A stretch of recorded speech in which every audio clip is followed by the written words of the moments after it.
Bonjour à tous et à toutes, c'est Martin Hirsch depuis l'avenue Victoria, la salle où habituellement on gère les crises depuis plusieurs mois. Mais là, on est réunis avec vous pour pas parler d'une crise, mais pour parler de la perspective des vaccins, du vaccin contre le Covid. C'est une première, cet exercice où on a proposé à toutes celles et tous ceux qui travaillent à la paix de pouvoir se brancher. Je ne sais pas vous dire combien on est, mais je pense qu'on est nombreux parce qu'il y a beaucoup de questions, des experts pour répondre à ces questions, dans une volonté que l'on a de partage de tout ce qu'on connaît, de toutes les questions qu'on peut se poser et de la manière dont on essaye de répondre à ces questions. Personne ne peut prétendre avoir des vérités complètes, mais on sait quand même déjà qu'il y a des contre-vérités qui peuvent circuler, qu'il y a des inquiétudes qui peuvent s'exprimer, et on souhaite que vous ayez le même état de connaissance objectif, indépendant, de la part des experts de la paix, et qu'il y a un lien entre les questions qu'on peut se poser quand on est aide-soignant, quand on est infirmier, quand on est ouvrier à la paix, quand on est médecin à la paix, quand on travaille dans un service administratif.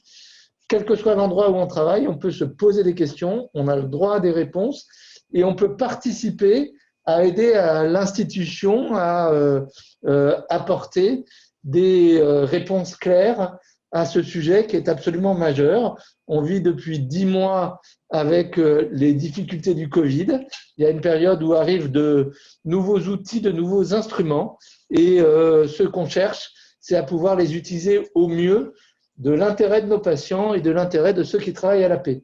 Et je donne tout de suite la parole à Catherine Pogam, le professeur Catherine Pogam, qui est directrice générale adjointe de la paix, qui a participé à l'organisation et qui est chef de file de vaccination de la paix avec les experts qui sont déjà en ligne. Merci. À vous, Catherine. Merci Martin. Donc, bonjour à toutes et à tous. Bienvenue dans d'abord cette première à la PHP, une invitation pour un événement en live adressé à la totalité des personnels de l'AP. Donc, c'est un événement qui est monté avec le COPIL vaccination Covid à PHP. On est plus de 25 autour de ce COPIL. Je remercie à cette occasion aussi l'équipe Com qui est au travail pour faire que cet événement se passe bien. Donc, vous êtes en live sur du Zoom par téléphone et vous êtes en Facebook Live. L'enregistrement est en cours et ce qu'on est en train de faire sera mis à disposition ultérieurement sur notre site.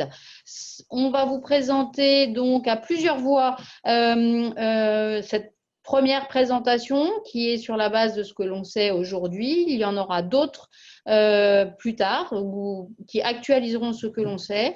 Et donc, la première partie est une présentation scientifique autour des données du vaccin, autour de ce qu'est la vaccination en règle générale. Et on remercie le professeur Odile Launay et le professeur Jean-Daniel Lelièvre d'avoir accepté de nous prêter leur concours pour cette présentation. Et la deuxième partie sera plus consacrée aux aspects logistiques et organisationnels au sein de l'AP avec Renaud Cattelan de la JEPS et le docteur Sandra Fournier du siège. Donc, sans plus attendre, par ailleurs, nous vous avons sollicité pour des questions. Nous avons à ce jour plus d'une centaine de questions qui sont remontées. Et donc, nous entreprendrons les réponses aux questions au fil des présentations d'abord et puis on les prendra ensuite pour essayer de clarifier ce qui peut l'être clarifié et également dire ce qu'on ne sait pas forcément encore à ce jour. Donc, sans plus tarder, je vais donner la parole à notre première présentatrice, le professeur Odile Launay, qui démarre cette présentation sur le vaccin. Merci encore, Odile, d'avoir accepté d'être là avec nous aujourd'hui. Merci Catherine, bonjour à tous. Donc l'objectif de cette présentation est d'essayer d'expliquer les données actuellement disponibles sur ces nouveaux vaccins et de replacer cette vaccination et ces vaccins dans le contexte actuel de la vaccination. La suivante. Alors, le principe du vaccin, c'est d'apprendre et d'éduquer le système immunitaire de l'organisme à reconnaître et à fabriquer ses propres défenses. Donc, le principe consiste à présenter aux cellules de l'immunité une portion, une partie caractéristique du virus qu'on appelle l'antigène et qui a été reconnu comme étant capable d'induire une réponse qui, lorsqu'on va être ensuite exposé à l'agent infectieux, va permettre d'éviter l'infection ou en tous les cas d'en limiter ses conséquences. Donc pour le virus de la Covid, le SARS-CoV-2, ce qui avait été mis en évidence avant même cette épidémie, lors des épidémies précédentes, c'est que la protéine spike, ou la protéine de spicule d'enveloppe du virus, était particulièrement important pour induire cette réponse immunitaire et pour permettre la protection.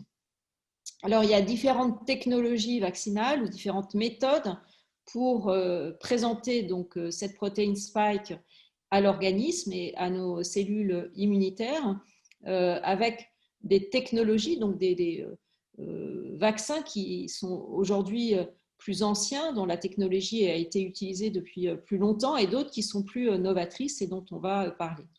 Donc, on peut schématiquement distinguer 4 grands types de vaccins. Les vaccins qu'on appelle à germe entier, le principe c'est qu'on prend le virus en entier, on va y revenir. Les vaccins qu'on appelle sous-unitaires, où là on va utiliser uniquement la protéine d'intérêt, donc on en a parlé, la protéine spike. Et puis, 2 types de vaccins plus novateurs, ce qu'on appelle donc les vaccins à vecteur viral ou les vaccins vectorisés, et puis les vaccins à acide nucléique. La diapositive suivante. Alors, on va revenir sur ces différents vaccins. Donc, les vaccins à germe entier, c'est les vaccins qu'on utilise le plus longtemps déjà. Ils sont, en fait, on utilise donc le virus qu'on a identifié comme étant responsable de la maladie, et on peut l'utiliser de 2 façons, soit en l'atténuant, donc avec un vaccin à virus atténué, soit en l'inactivant, en le tuant, donc il a perdu dans ces cas-là toutes ses capacités d'infection. Donc vous avez sur la gauche de cette diapositive le principe des vaccins vivants atténués. Donc là, on va utiliser donc un virus dont on a atténué la virulence, qui va donc être capable de se répliquer. Donc on ne va pas pouvoir l'utiliser chez les gens qui ont un système immunitaire qui ne marche pas, mais chez les gens qui ont un système immunitaire compétent, il va en fait entraîner une infection qui va être de très courte durée, qui n'aura pas de complications et qui va induire une réponse immunitaire qui est tout à fait comparable à celle qu'on peut avoir quand on est infecté par le virus lui-même. Donc c'est vraiment l'intérêt de ces vaccins, et c'est quasiment les premiers vaccins qui ont été développés dans l'histoire de la vaccination. Leur inconvénient, on l'a dit, on ne peut pas l'utiliser chez les personnes qui sont avec un système immunitaire déficient ou fragile, et également chez les femmes enceintes, ce sont des vaccins qui vont être contre-indiqués. Alors, qu'est-ce qu'on a comme vaccin aujourd'hui à notre disposition? Essentiellement la vaccination rougeole, oreillon, rubéole, ou aussi la vaccination contre la varicelle ou le zona. Alors, toujours parmi ces vaccins à germe entier, on a les vaccins à virus inactivé. Donc, dans cette situation-là, le virus a été tué, soit en le chauffant par la chaleur, soit par des processus chimiques. Et donc, il n'a pour le coup plus aucune capacité à se multiplier dans l'organisme. Mais on va injecter en fait l'ensemble du virus, et il va donc être pris en charge par le système immunitaire, et il va induire une immunité assez forte, mais souvent il va aussi induire une réactogénicité parce qu'on va injecter beaucoup d'antigènes. Alors, qu'est-ce qu'on a aujourd'hui comme vaccin? On a le vaccin contre la grippe, la poliomyélite, le vaccin contre l'hépatite A. Certains d'entre eux nécessitent des adjuvants, donc des substances qu'on met en plus de ces virus inactivés pour permettre d'avoir une meilleure réponse immunitaire et une meilleure protection. La suivante. Alors, au fur et à mesure de l'histoire de la vaccination, les chercheurs se sont orientés vers des vaccins qu'on appelle sous-unitaires, où là, en fait, on va identifier la protéine donc, du virus qui est susceptible d'induire la réponse immunitaire et la protection. Et finalement, on va se contenter, entre guillemets, d'utiliser cette protéine pour qu'elles permettent d'induire la réponse immunitaire et la protection. Alors, on peut en distinguer deux grands types, les vaccins à sous-unité protéique et puis les vaccins à pseudo-particules virales. C'est en fait des vaccins qui reposent tous les deux sur des antigènes protéiques, donc des protéines du virus. Les vaccins à sous-unité protéique, donc on a, pour le cas du coronavirus, identifié la protéine S. Donc, c'est cette protéine S qui va être utilisée. Et ce qu'il faut savoir, c'est que cette protéine S, en fait, elle n'est pas issue directement du virus, mais elle est fabriquée par un autre système qu'on appelle un système d'expression cellulaire qui permet de fabriquer cette protéine S exactement dans la même conformation, donc avec exactement les mêmes propriétés que la protéine S du virus. Donc là, il n'y a aucun risque d'infection puisque la protéine toute seule, elle peut rien faire. On est obligé, avec ces technologies, d'ajouter un adjuvant. Le plus souvent, l'adjuvant aujourd'hui qui est utilisé, c'est l'aluminium. Mais il faut savoir qu'il y a des nouveaux adjuvants qui sont de plus en plus utilisés. Et on n'en parlera pas aujourd'hui, mais dans les futurs vaccins qui vont arriver, il y aura potentiellement l'utilisation de cette technique avec un nouvel adjuvant. Alors l'exemple qu'on connaît bien, c'est la vaccination hépatite B qui utilise cette technologie. Alors, une technologie très, très proche, c'est les vaccins à pseudo-particules virales. Donc, ça utilise la même source de fabrication. On produit cette protéine identifiée, mais cette protéine, elle va avoir une capacité de s'auto-assembler et en fait, elle va du coup mimer le virus lui-même, comme vous le voyez sur ce schéma. Mais ce virus n'aura pas de matériel génétique, donc n'aura aucune capacité infectante. L'intérêt, c'est que comme elle est capable, cette protéine, de s'auto-assembler, de vraiment mimer le virus, en fait, on va avoir des bonnes réponses immunitaires. Et c'est le cas de la vaccination contre les papillomavirus humains, donc avec cette capacité d'auto-assemblage. Mais là aussi, on va avoir besoin d'un adjuvant de l'immunité pour avoir une immunité et une protection suffisante. La suivante.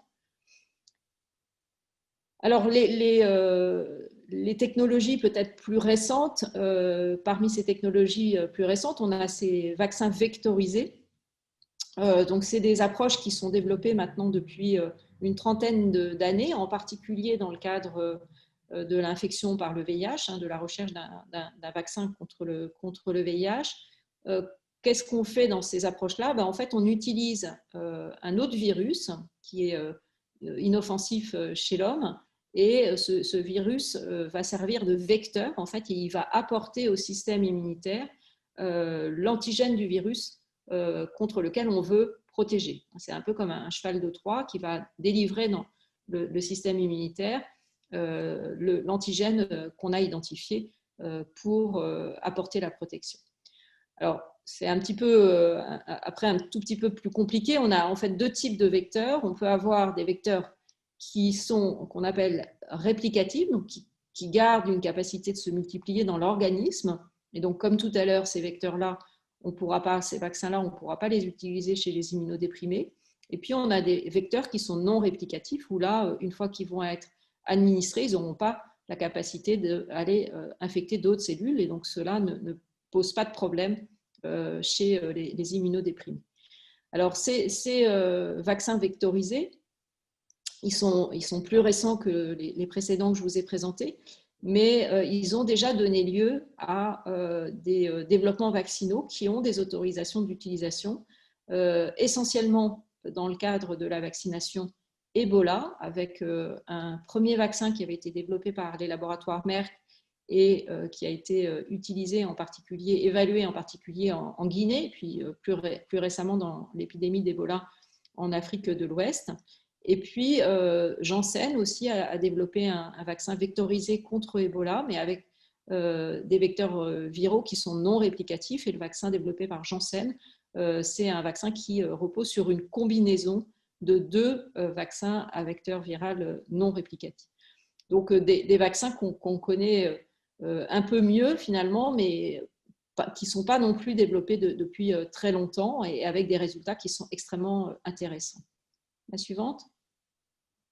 Alors, la dernière catégorie dont on parle beaucoup aujourd'hui, puisque les premiers vaccins qu'on va avoir à disposition reposent sur cette technologie de l'ARN messager. Donc, c'est ce qu'on appelle les vaccins à acide nucléique. C'est une autre façon de voir la vaccinologie, parce que dans les précédentes situations, on utilisait donc la sous-unité du virus qu'on avait identifié comme étant intéressante. Là, c'est le matériel génétique du virus qui va être administré et qui va être utilisé par nos propres cellules pour fabriquer la protéine S qu'on a identifiée, donc nécessaire à induire une réponse immunitaire. Alors, il y a deux types de vaccins à acide nucléique. Il y a des vaccins à ADN qui, pour l'instant, sont un tout petit peu moins avancés que les vaccins ARN. Et donc, je ne vais pas développer trop ces vaccins à ADN. Et puis, on a ces vaccins à ARN messagers qui, eux, ont été identifiés comme particulièrement intéressants car très rapides à mettre au point dans le cadre des maladies infectieuses émergentes et qui vont donc être disponibles très rapidement pour la vaccination et qui sont déjà utilisés dans d'autres pays qui ont commencé à vacciner. Donc, dans le cadre de ces vaccins ARN messagers, c'est donc en fait le matériel génétique qui va pouvoir, une fois qu'il va être entré dans la cellule, permettre la fabrication de la protéine dans ce qu'on peut appeler les usines de la cellule. C'est en fait les ribosomes, donc c'est en fait des enzymes qui sont dans notre cellule et qui fabriquent, donc qui vont fabriquer, qui sont responsables de fabriquer les protéines. Et donc, on va aller directement, c'est nos propres cellules qui font fabriquer cette protéine S, donc finalement, de façon assez semblable à ce qui se passe quand on va être infecté par le virus lui-même. On n'a aucune intégration dans le noyau et dans le matériel génétique de notre cellule, parce qu'en fait, ces ARN sont directement efficaces et ils sont de plus très fragiles, donc ils sont très rapidement détruits. On pourra en parler également. Alors, ils sont aujourd'hui considérés comme beaucoup plus immunogènes que les vaccins à ADN et ils ont comme principal inconvénient que l'ARN est fragile et c'est pour ça qu'on a la nécessité de les conserver à des températures très basses. Vous avez entendu parler pour le vaccin développé par Pfizer et BioNTech, une conservation à moins 70 degrés. Le deuxième vaccin qui va arriver, développé par Moderna, est conservé à moins 20 degrés, donc ce qui évidemment implique des difficultés en termes de logistique et de stockage. Mais en même temps, ce qu'il faut comprendre, c'est que ces vaccins-là ont été mis au point très vite et les premiers essais cliniques ont démarré moins de 2 mois après l'identification du virus et de son génome. Un petit point par rapport au précédent, pour l'instant, avant ce vaccin SARS-CoV-2, aucun vaccin ARN n'avait été encore commercialisé, mais d'autres vaccins sont en développement utilisant cette même technologie, en particulier contre le cytomégalovirus ou d'autres vaccins. La suivante. Alors, quels vaccins vont être disponibles pour la vaccination Covid à la PHP? Donc là, c'est la situation la suivante aujourd'hui, donc le 17 décembre. On sait qu'il y a 3 candidats vaccins qui sont aujourd'hui très avancés, qui ont publié leurs résultats, soit dans des revues scientifiques, soit par des rapports en particulier qui ont été transmis par l'Agence américaine du médicament, la FDA, qui sont 2 vaccins ARN. Le premier qui sera disponible, c'est Pfizer-BioNTech qui ont développé ce vaccin. Donc, c'est une biotech allemande, BioNTech, qui s'est organisée avec un industriel américain, Pfizer, pour le développement de leur vaccin. Le deuxième vaccin qui devrait avoir une autorisation très rapidement, tout début janvier, c'est le vaccin Moderna. C'est aussi un vaccin ARN messager. Et puis, le troisième vaccin qui a communiqué ses résultats, c'est AstraZeneca, mais on n'a encore pas de visibilité sur sa mise à disposition et son autorisation. Donc les deux premiers, je vous l'ai dit, c'est des ARN messagers. Le troisième, AstraZeneca, c'est un vaccin qui a été développé par l'université d'Oxford au Royaume-Uni, qui ensuite a été développé par AstraZeneca, donc l'industriel AstraZeneca, et qui repose sur un vecteur viral qui est un adénovirus. Le premier vaccin à avoir été autorisé, c'est le vaccin développé par BioNTech et Pfizer, qui a été autorisé avec une autorisation d'urgence au Royaume-Uni dès le 2 décembre et une vaccination qui a démarré dans ce pays le 8 décembre. Et depuis, donc, plusieurs pays ont autorisé ce vaccin, le Canada, Bahreïn, l'Arabie Saoudite, les États-Unis, et la vaccination a démarré dans la plupart de ces pays. En France, l'Agence européenne du médicament, donc la France s'intègre dans le cadre de l'Europe avec une autorisation qui sera donnée par l'Agence européenne du médicament, a annoncé une décision avant fin décembre et probablement avant Noël, puisque ce qui est aujourd'hui annoncé, c'est que l'autorisation devrait être donnée entre le 21 et le 24 décembre, et c'est ce vaccin-là qui devrait être disponible pour démarrer la vaccination, probablement dans la dernière semaine de décembre. La suivante. Alors, un petit point sur les grandes étapes du développement vaccinal, parce qu'une des questions que beaucoup se posent, c'est comment on a pu avoir, alors que l'épidémie a été déclarée il y a moins d'un an, comment est-ce qu'on peut, moins d'un an plus tard, démarrer la vaccination. Alors, c'est vrai que c'est une situation complètement inédite, mais qui a été rendue possible d'une part par, on va y revenir, les progrès en termes de recherche, mais aussi des financements qui ont permis de monter très très vite ces essais. Si on reprend comment ça se passe en temps ordinaire, entre l'identification de l'agent infectieux, la preuve de concept que l'antigène qu'on a identifié va bien être protecteur. Ensuite, il y a toute une démarche qui concerne le développement pharmaceutique, être capable d'avoir un produit qu'on va pouvoir administrer chez l'homme, y compris au cours des essais cliniques.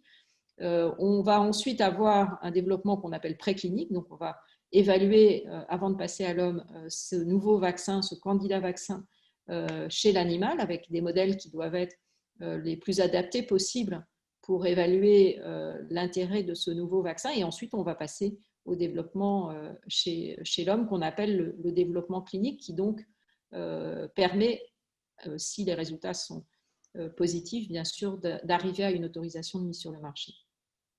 Alors, les différents essais qui vont être mis en place, ils sont, comme pour tous les médicaments, c'est très réglementé. Ils vont de la phase 1 à la phase 3. La phase 1, c'est en fait la première administration chez l'homme. Donc là, ce qu'on va regarder, c'est qu'il n'y ait pas de problème particulier en termes de sécurité. Et puis, bien sûr, qu'on est capable d'induire une réponse immunitaire, ce qui a été mis en évidence avant chez l'animal.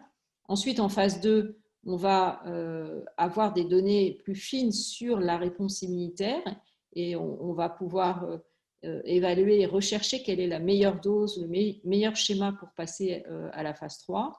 Et la phase 3 va permettre de vérifier et d'évaluer l'efficacité du vaccin, le plus souvent versus placebo. Donc, on va randomiser les participants et on va comparer le nombre d'infections survenues dans le groupe qui a reçu le vaccin à l'étude par rapport au groupe qui a reçu le placebo. Alors, ce qui est important de noter, c'est que dans le cadre du vaccin contre la COVID-19, ces phases ont été souvent se sont un peu télescopées, c'est-à-dire que très rapidement, dès que les chercheurs ont eu les premiers résultats de la phase 1, on est passé tout de suite en phase 2, ça a été des phases quasiment poulées, des phases 1-2, et puis très très vite, dès que les résultats ont été obtenus en phase 2, on a pu partir sur la phase 3, mais il faut bien noter que malgré finalement un enchaînement peut-être accéléré de ces différentes phases, tous les critères qui sont nécessaires pour partir en phase 3 ont bien sûr été respectés pour ne pas mettre en danger les participants qui ont accepté de rentrer dans ces essais.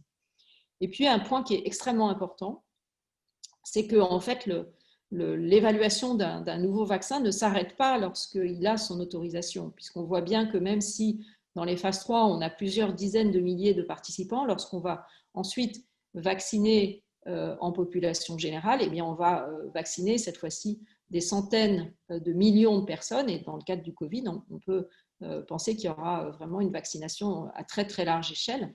Donc, on doit, et c'est ce qui est exigé aussi vis-à-vis des industriels, on se doit d'avoir des données qui vont être obtenues après le début de la vaccination. Et ces données qu'on appelle des données de pharmacoépidémiologie, c'est à la fois des données sur la sécurité, pour être sûr qu'on n'aura pas des effets qui n'auraient pas été vus sur les dizaines de milliers de volontaires, qui pourraient être des effets rares. Donc, on a absolument besoin de les connaître, et également des données sur l'efficacité de cette vaccination lorsqu'elle va être administrée à grande échelle et lorsqu'elle va être administrée chez des gens qui n'auraient pas été inclus dans les essais, en particulier des populations qui sont plus spécifiques, comme les immunodéprimés par exemple, ou des maladies inflammatoires chroniques, ou un certain nombre de situations particulières qui, le plus souvent, ne sont pas inclus dans ces essais. Donc, ces études de phase 4 sont extrêmement importantes et elles vont avoir une importance toute particulière pour cette vaccination afin de pouvoir avoir en permanence une évaluation la plus précise possible de ce qu'on appelle le bénéfice-risque, c'est-à-dire le bénéfice que confère le vaccin, la protection contre une maladie potentiellement sévère, ce qui est le cas avec ce Covid-19, mais aussi de connaître les risques potentiels. Donc pour l'instant, on a des données qui sont tout à fait rassurantes, sur lesquelles Jean-Daniel Lelier va revenir, mais on se doit et on doit avoir vraiment une surveillance très précise de ces risques lorsqu'on va passer à une vaccination à plus large échelle. Alors je vais passer très vite là-dessus, puis vous aurez les diapositives, mais c'était en quelques chiffres finalement comment s'est développé ce vaccin. Et c'est vrai que c'est un développement absolument exceptionnel. C'est une chance incroyable d'avoir en moins d'un an un vaccin pour lequel les premiers résultats montrent une grosse efficacité. Il y a moins d'un an, le 31 décembre, on avait cette déclaration à l'OMS de cette épidémie de pneumonie d'allure virale d'étiologie inconnue. Le 9 janvier, donc, les autorités sanitaires disent que ces pneumonies sont liées à un virus de la famille des coronavirus bêta qui était en cause dans le SARS et dans le MERS-CoV, qui a d'abord été appelé nouveau coronavirus 2019, puis SARS-CoV-2. La séquence complète du génome de ce virus a été transmise dès le 11 janvier, et ce qui a permis, donc, on l'a dit, la mise au point très rapide de ces ARN messagers avec le démarrage du premier essai clinique dès le mois de... Je n'ai pas fini, mais ce n'est pas grave, on va passer. C'est peut-être que je ne vais pas assez vite. Voilà, donc les essais phase 3, ils ont démarré dès le mois de juillet et ça a permis donc des premiers résultats d'efficacité dès le début novembre. Et on l'a vu ensuite, donc des publications qui sont en train d'arriver les unes après les autres et un début des vaccinations. Donc, le premier pays qui a commencé à vacciner avec ce vaccin ARN messager, qui est les Royaumes-Unis. La suivante. Voilà, donc pourquoi est-ce qu'on a pu aller aussi vite, hein? Et c'est vrai qu'on se pose tous les questions en se disant, mais est-ce que ça n'a pas été trop vite? Est-ce que finalement, on est sûr qu'on peut utiliser ce vaccin? Alors, ça a été rendu possible parce que d'abord, il y a eu énormément de progrès scientifiques, à la fois dans le domaine de l'immunologie et de la virologie. Parce que justement, dans le cadre de la lutte contre ces maladies infectieuses émergentes, ces nouvelles technologies de vaccins avaient été identifiées comme étant particulièrement importantes, hein, et c'est vrai tout particulièrement pour les ARN messagers et pour ces vecteurs viraux, parce que aussi, au cours des épidémies précédentes, le SARS et le MERS-CoV, les chercheurs avaient identifié que la protéine S était l'antigène de choix pour développer des vaccins. Il y a eu bien sûr une mobilisation absolument exceptionnelle des équipes de recherche, mais aussi des États qui ont financé à des hauteurs très importantes le développement de ces vaccins, non seulement le développement des vaccins, mais aussi les capacités de production de vaccins. Je pense qu'il faut aussi remercier les volontaires qui sont rentrés en très grand nombre et très rapidement dans les essais. C'est des essais qui ont recruté de façon extrêmement importante. Et puis, c'est exceptionnel qu'on puisse avoir en même temps des autorisations et démarrer la campagne de vaccination. Et ça, c'est grâce au fait que ça a été anticipé. Ça veut dire qu'avant même d'avoir les résultats sur l'efficacité, les usines ont été identifiées et les vaccins ont été produits. Donc voilà, c'est vraiment des situations absolument exceptionnelles. Et je vais laisser la parole maintenant à Jean-Daniel pour vous présenter les données disponibles. Merci Odile. Alors, on va faire effectivement un focus sur les vaccins acides nucléiques et les vaccins ARN avec, je pense ici, deux questions. La première, c'est pourquoi on n'avait pas dans le passé un vaccin qui reposait sur cette technologie et quel est le recul? Alors, c'est une technologie sur laquelle les chercheurs travaillent depuis une trentaine d'années et de manière plus importante depuis une dizaine d'années avec des laboratoires comme Moderna ou BioNTech qui sont très impliqués depuis assez longtemps, qui expliquent qu'ils arrivent actuellement avec ce type de vaccin. Comme vous l'a rappelé Odile, le développement s'est fait dans la mise en place de vaccins contre un certain nombre de pathogènes. Il faut comprendre ici que si on n'a pas de vaccin, c'est parce que la réponse immunitaire contre certains pathogènes est difficile à comprendre. On ne sait pas bien ce qui va protéger. C'est le cas par exemple du CMV ou de l'infection par le VIH. Et là, quel que soit le type de plateforme que vous allez utiliser, finalement, ça ne va pas changer grand-chose. Et puis, il y a ce dont vous a beaucoup parlé le professeur Launay, ces virus, ces pathologies émergentes comme Zika, Ebola. Et là, on avait obtenu de très intéressants résultats avec des vaccins ARN, notamment dans des modèles animaux contre le virus Zika, par exemple. Mais la pathologie s'est arrêtée, l'épidémie s'est arrêtée, donc le développement clinique n'est pas allé plus loin. Alors, quel est le recul que l'on a à l'heure actuelle? Avant le début d'infection par la COVID-19, il y avait environ 600 volontaires qui avaient reçu ces vaccins pour se protéger contre différents pathogènes comme la rage, etc. Donc, on a un recul sur 600 volontaires, ce qui permet d'évaluer la tolérance immédiate de ces vaccins, mais forcément pas les événements indésirables graves. Diapositive suivante. Donc, quelles sont les données que l'on dispose avec les vaccins actuellement disponibles ou qui vont être très prochainement disponibles, enfin pour lesquels on a des résultats, ce qu'on appelle de phase 3, comme vous l'a rappelé Odile. Le premier vaccin est celui développé par le laboratoire BioNTech en Allemagne conjointement avec le laboratoire Pfizer. Il s'agit donc d'un vaccin ARN qui se donne sous la forme de 2 injections de 30 microgrammes par voie intramusculaire à 3 semaines d'intervalle.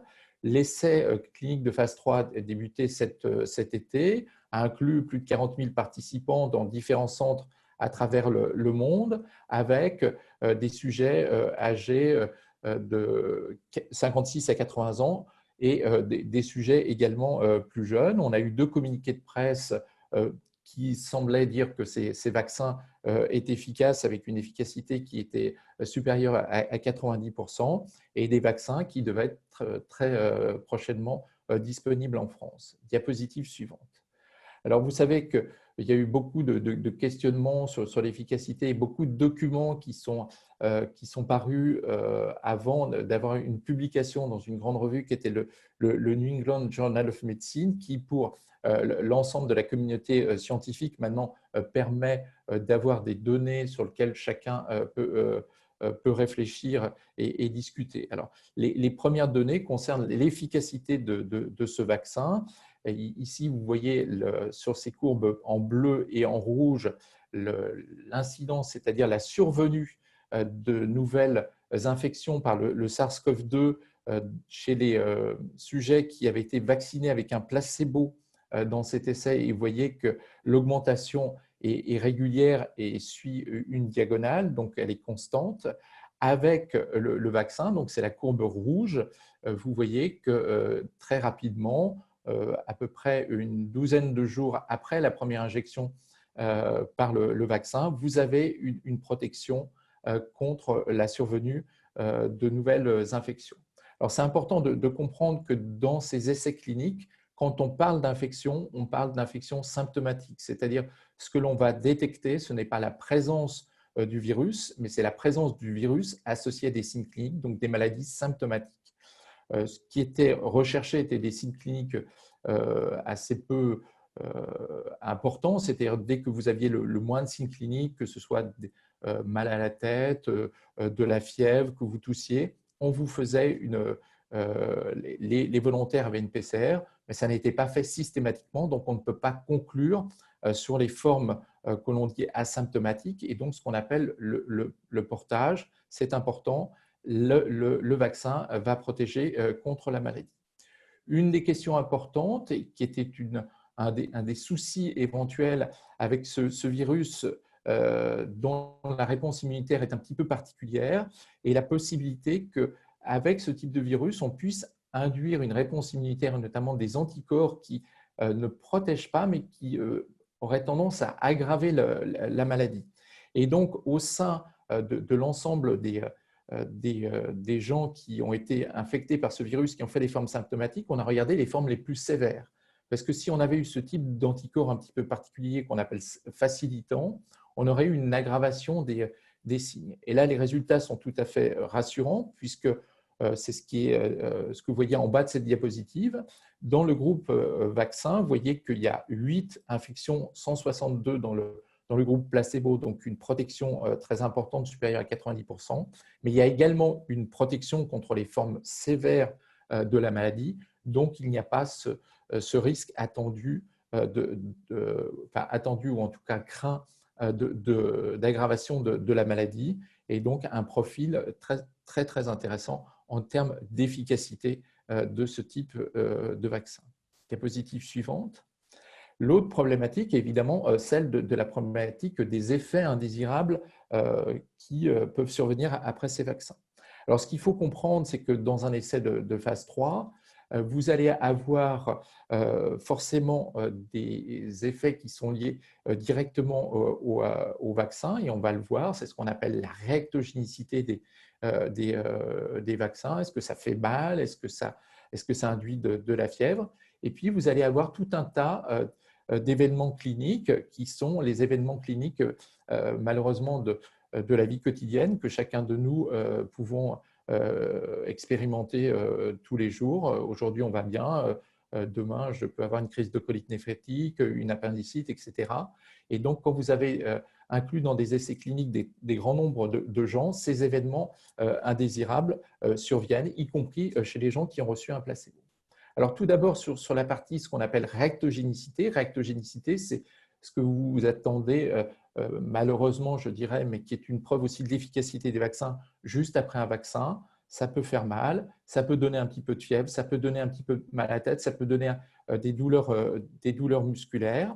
Ce que l'on a vu dans cet essai clinique, et c'est ce qui est représenté par toutes ces petites barres. Les deux parties du haut de cette figure représentent ce que l'on voit chez les gens les plus jeunes, moins de 55 ans, et sur la partie du bas, chez les gens les plus âgés, plus de 55 ans. Et à chaque fois, la partie du haut, c'est après la première injection, et la partie du bas, après la deuxième injection. Je ne vais pas entrer en détail. Pour conclure, vous voyez qu'il y a des événements indésirables qui surviennent également dans ces événements de réactogénicité qui interviennent dans le groupe placebo, mais dans le groupe vaccin, ils sont plus fréquents, et notamment les douleurs. Ils sont plus fréquents après la deuxième injection. Ils sont moins fréquents chez les sujets âgés que chez les sujets plus jeunes, et ils sont présents à peu près au 7e jour de la maladie et disparaissent ensuite. Donc, quelque chose de tout à fait rassurant. Concernant cette fois-ci ce qu'on appelle les événements indésirables, c'est-à-dire en dehors de ces phénomènes de réactogénicité, est-ce que ça peut induire des maladies plus sérieuses? Et bien là, les résultats de cet essai montrent que 0,5% des gens dans le groupe placebo, 0,6% des gens dans le groupe qui avaient été vaccinés ont ces événements quotidiens de la vie de tous les jours. Et donc, il n'y a pas de différence entre ces deux groupes. Alors, est-ce que ça ne veut pas dire qu'il n'y en aura pas demain? Évidemment, ça, on ne peut absolument pas le dire. Et compte tenu du nombre de gens qui ont été inclus dans ces essais cliniques, ça veut dire que la probabilité d'un événement indésirable est inférieure, avec les résultats qu'on a à l'heure actuelle, à une incidence de 0,01%, c'est-à-dire moins d'un cas sur 10 000. Diapositive suivante. L'autre vaccin qui repose sur la même technologie est le vaccin Moderna, avec des doses de vaccin qui sont un petit peu plus élevées. Et le vaccin, cette fois-ci, ne se donne pas à 3 semaines d'intervalle, mais à 4 semaines d'intervalle. Et comme l'a rappelé le professeur Lenay, la stabilité au froid de ce vaccin semble plus favorable, puisqu'on peut garder ce vaccin congelé à moins 20 degrés contre moins 70 degrés.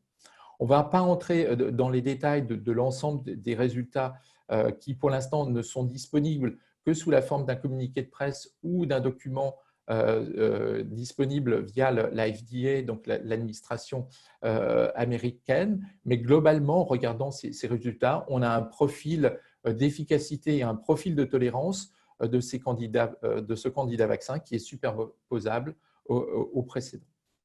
Diapositive suivante.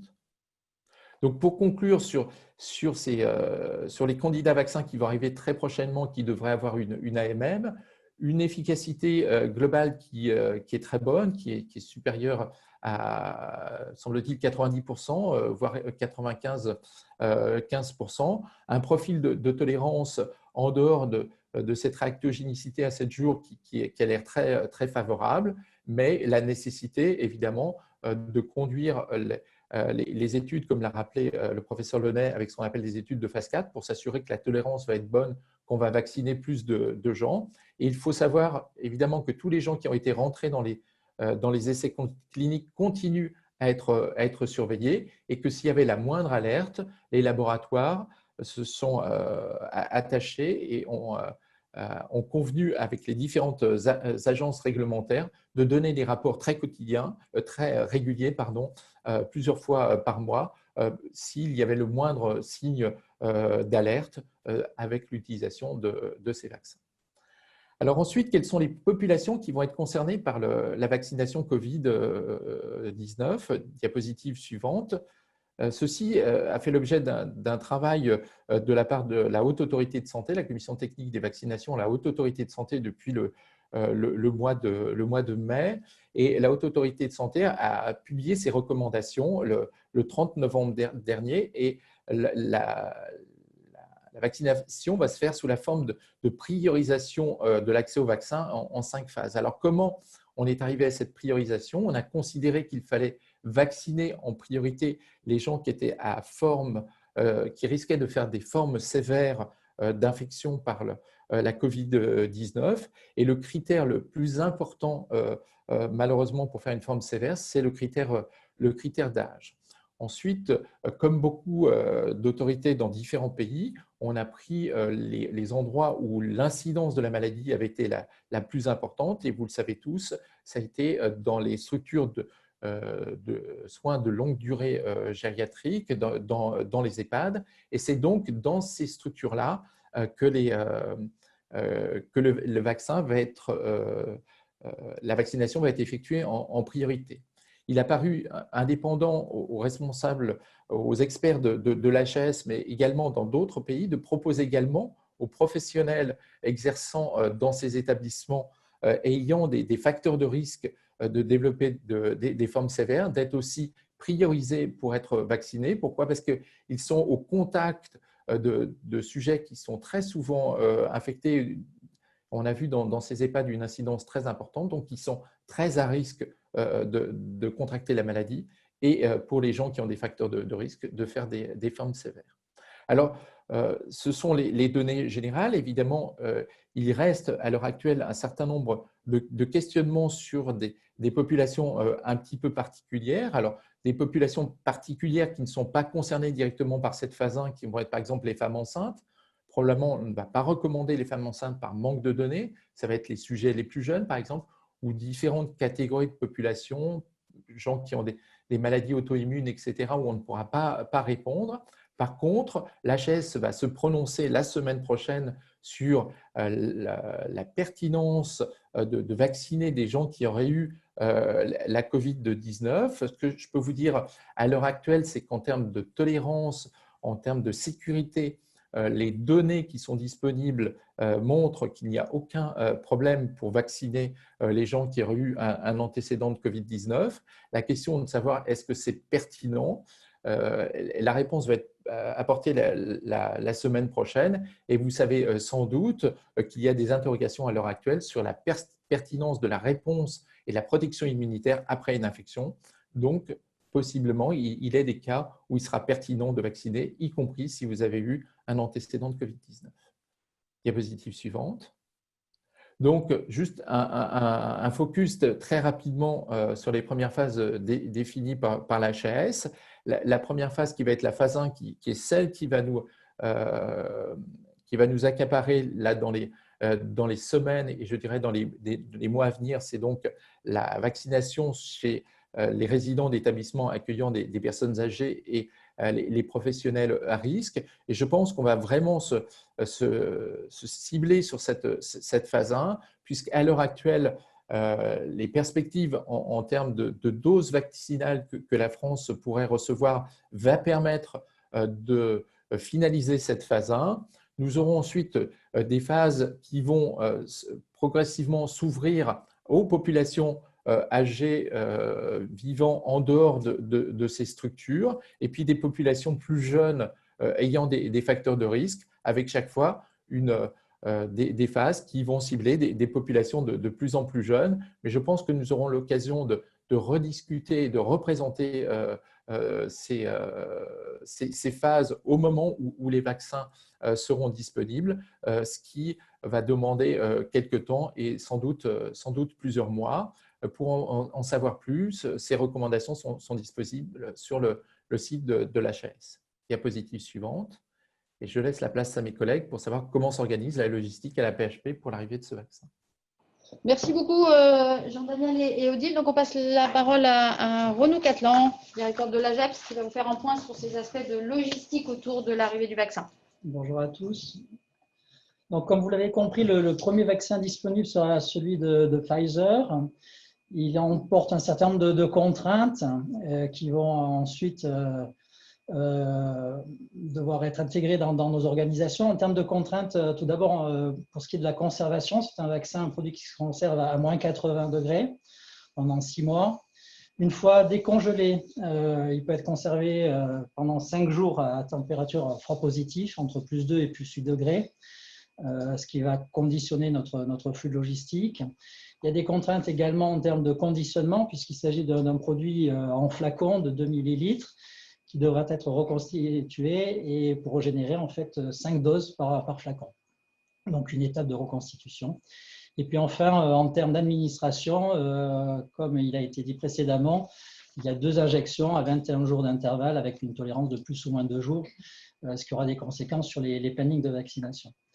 Au vu de ces contraintes, nous avons dû faire des choix. Nous sommes partis sur un circuit classique pour la PHP, un des points forts, qui est un circuit centralisé avec une livraison directe des doses de vaccins par le fournisseur, donc Pfizer, directement sur la plateforme logistique du service approvisionnement et distribution, qui sera équipé d'un congélateur à moins 80 degrés. Donc le stock de doses sera à cet endroit, sur cette plateforme. Et les livraisons se feront ensuite vers les PUI, l'ensemble des PUI des sites de vaccination, en froid positif, avec un rythme hebdomadaire pour gérer au maximum cette stabilité limitée à 5 jours. C'est ce circuit qui a été retenu au niveau national, puisqu'il y a une organisation avec des plateformes équipées de congélateurs dans les gros CH ou CHU qui distribueront sur des sites de vaccination. Donc on est assez aligné avec l'organisation nationale. Une fois que ces doses sont arrivées dans les PUI, donc les pharmacies à usage intérieur de la PHP passeront commande au SAD sur la base d'un programme de vaccination et les doses seront dispensées de façon nominative en fonction de ce planning hebdomadaire. Le but étant à la fois d'avoir de la sécurité et de la traçabilité et puis économiser un maximum les doses qui seront précieuses puisque les livraisons se feront au fur et à mesure des semaines à venir. Une question. Pour la reconstitution, donc un flacon de 5 doses, ça se fait sous forme de seringue. Alors là, la dissolution se fait dans du chlorure de sodium, donc étape assez simple. Ouais.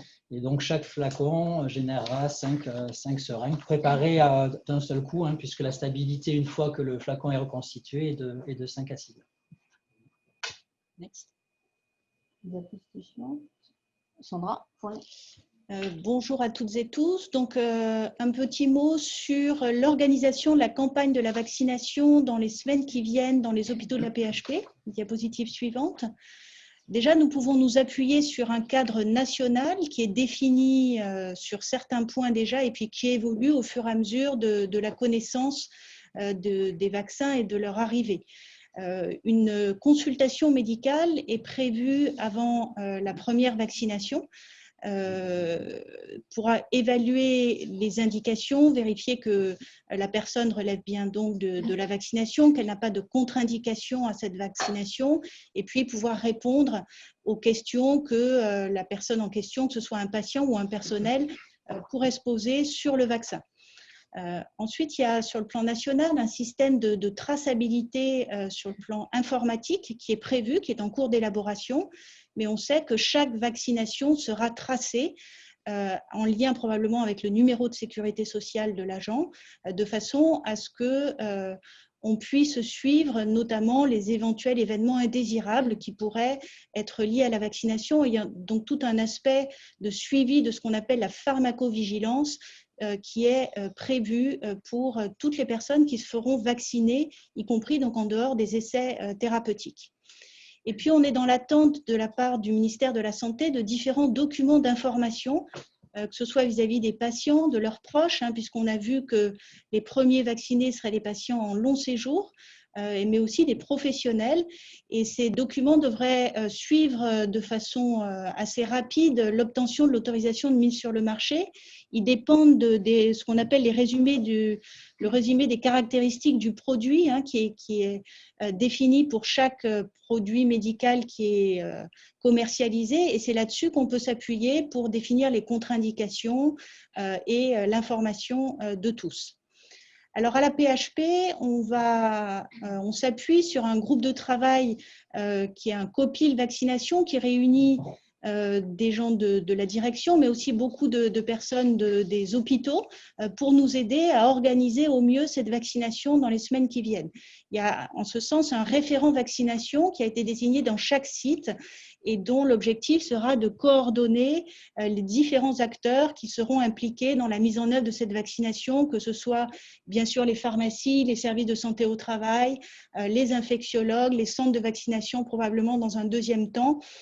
Donc, il y a toute une organisation qui a commencé à se mettre en place, une réflexion autour de cette vaccination. Les premiers enjeux là, qui vont se présenter, ça va être la vaccination dans les unités de soins de longue durée. En premier lieu, les patients, comme le professeur Lelièvre l'a indiqué, qui sont concernés. Et donc, il y a un recensement de ces patients qui est en cours. Enfin, ça, on sait combien ces patients sont présents, mais un recensement de leur capacité à délivrer un consentement et des personnes de confiance qu'ils auraient pu désigner pour qu'on puisse recueillir le consentement auprès de ces personnes. En parallèle, on va inviter tous les professionnels qui sont concernés par cette phase 2. Donc, je rappelle, c'est ceux qui travaillent en unité de soins de longue durée et qui ont une comorbidité ou qui ont plus de 65 ans, qui sont appelés à se manifester auprès des services de santé au travail. D'ailleurs, qu'ils aient ou non l'intention ou qu'ils aient ou non décidé s'ils allaient se faire vacciner ou pas, je pense que c'est important d'avoir un dialogue avec le service de santé au travail qui pourra répondre aux questions de ces agents. En parallèle, donc, on commence à anticiper la phase 2, à identifier des potentiels lieux de vaccination. Pour la phase 1, c'est relativement simple puisque les personnels pourront se faire vacciner dans les services de santé au travail. Les patients seront vaccinés par les médecins qui les prennent en charge dans leur service. Et puis, on est aussi en train de mettre en place, de s'assurer de la traçabilité de ces vaccinations en lien avec le système national, mais aussi un suivi des personnels qui seront vaccinés par une application du type Covidon, de celle qui a été utilisée pour les patients qui avaient le Covid et qui permettra donc d'accompagner les professionnels, s'ils le souhaitent bien sûr, après la vaccination pour recueillir d'éventuels événements indésirables, éventuellement pour répondre à des questions. Donc tout ça est aussi en cours d'élaboration. Diapositive suivante. afin d'identifier les personnels, enfin d'inviter les professionnels à se manifester auprès des services de santé au travail. Ceux qui vont être les premiers concernés sont donc ceux qui ont des comorbidités. Et donc, on a listé au moyen d'affiches qui vont être diffusées dans les services dans les jours qui viennent, la liste des comorbidités qui seront concernées par cette première phase de vaccination, en sachant que rapidement, les personnes qui ont des comorbidités, donc ça va être dans les phases, à partir de la phase 2, mais je pense que ça va probablement se dérouler au cours du mois de janvier ou février, les personnes qui ont des comorbidités recevront de la part de la sécurité sociale un bon de vaccination, comme c'est fait pour la grippe, pour les personnes qui sont à risque de grippe grave. Les personnes à risque recevront un bon de vaccination et donc pourront, dans un premier temps, pour ce qui est des personnels de la PHP, se tourner vers les services de santé au travail qui pourront les prendre en charge. Diapositive suivante. C'est la dernière diapositive, donc juste pour vous informer que vous retrouverez tout au long de la campagne de vaccination les informations dès qu'elles seront disponibles sur l'espace partagé Covid sur intranet, et puis qu'il y aura des informations régulières délivrées dans le 7 jours à la paix, et puis différents moyens d'information, des webinaires comme on l'a évoqué tout à l'heure qui seront répétés pour continuer à vous informer au fur et à mesure. Je vous remercie. Merci beaucoup Sandra. Donc effectivement, cette première expérience du jour c'est une des briques du plan de formation que l'institution met en place pour accompagner et informer l'ensemble de ses personnels.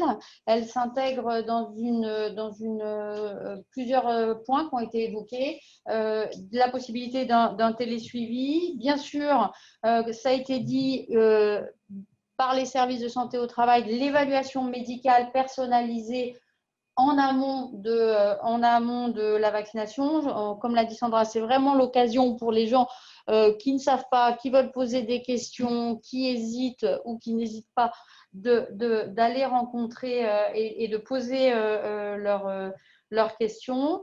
Vous avez vu que une des énormes, si je reprends un peu la liste des questions que vous nous avez posées, on a eu un énorme corpus autour de qu'est-ce qui se passe si j'ai déjà eu la Covid, est-ce que je dois ou pas être vacciné. Jean-Daniel Delabbe vous a expliqué que à ce stade, bon, on avait des informations qui étaient plutôt rassurantes sur ce qui se passait, mais qu'on attendait avant de vous donner quelle sera un petit peu la doctrine, l'avis de l'HAS qui va fixer ce cadre.